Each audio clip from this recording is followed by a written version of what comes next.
Et voici l'évangile d'aujourd'hui. Nous sommes Jean 14 et on va commencer à écouter notre Seigneur, entendre dire qu'il va venir les paraclés, les défenseurs. On y va. L'évangile selon Saint Jean. L'Esprit Saint qui le Père enverra en mon nom, lui vous enseignera tout. En ces temps-là, Jésus disait à ses disciples, celui qui reçoit mes commandements et les garde, celui-là même, celui-là qui m'aime, et celui-là qui m'aime sera aimé de mon Père. Moi aussi je l'aimerai, et je me manifesterai à lui.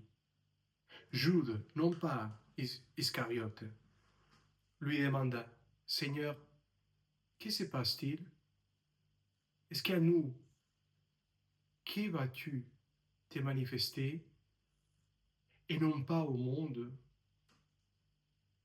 Jésus lui répondit, si quelqu'un m'aime, gardera ma parole. Mon Père l'aimera. Nous viendrons vers lui, chez lui.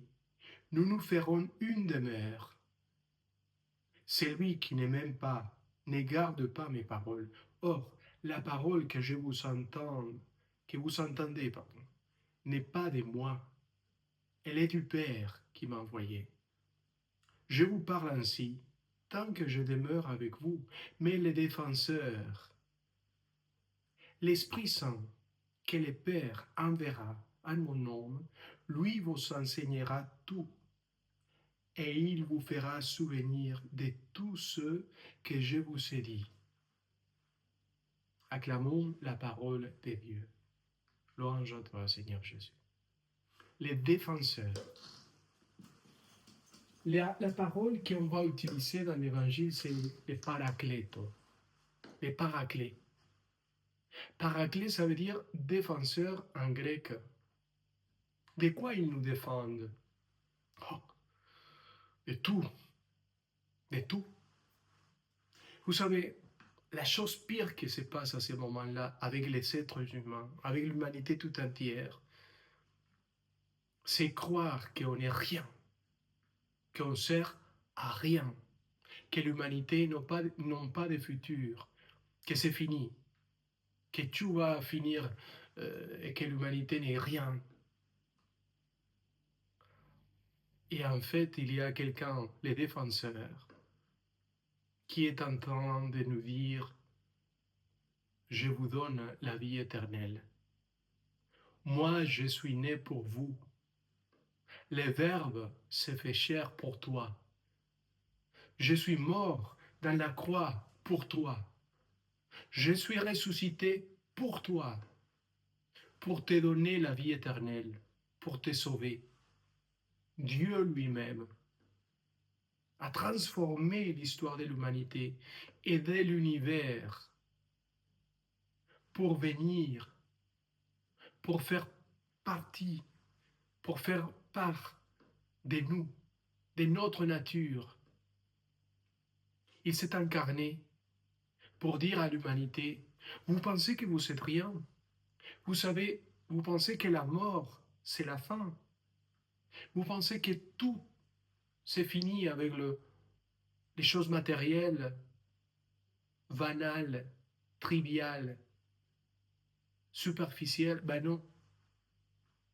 C'est pas le matérialisme. C'est pas la guerre.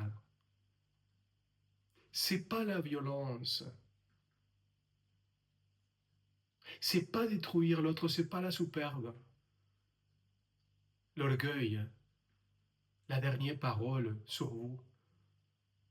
La dernière parole sur vous, c'est cela qui a été dite par mon Père. Et la dernière parole que mon Papa a dit pour vous, c'est une parole éternelle qui a ressuscité et qui vous donne la vie éternelle. Vous ne mourrez pas. Je vous ai donné la propre résurrection à moi. Je vous donne ma résurrection, ma vie éternelle, mon amour. C'est ça les défenseurs. C'est quelqu'un vivant, vrai, Dieu vrai, Esprit de Dieu, qui dans les cœurs va continuer à nous dire, tais-toi, ne dis pas des choses horribles sur toi, tu es bien aimé par moi. Mon Père et Jésus, la Sainte Trinité habite ton cœur, ne dis pas des bêtises sur toi-même. Ne vis comme si la vie n'existe pas. Donne ton bonheur. Ouvre la porte au paradis, au ciel que tu peux vivre ici. Rentre dans ton cœur, rentre chez moi, dans mon amour, pour que moi je puisse te transformer. Je t'aime, je te donne la vie éternelle. Reviens, retourne, reviens et laisse-moi te transformer et te donner la vie éternelle que tu mérites, parce que tu es un fils de Dieu, quoi. Tu es vraiment un fils de Dieu. Et lui, il t'a donné avec sa mort, sa résurrection, ta propre vie éternelle. Ne sois pas triste, ne sois pas dans la mélancolie, ne sois pas dans la tristesse, ne sois pas dans le pessimisme. Réveille-toi, réveille-toi. Au nom du Père et du Fils et du Saint-Esprit. Les défenseurs, voilà.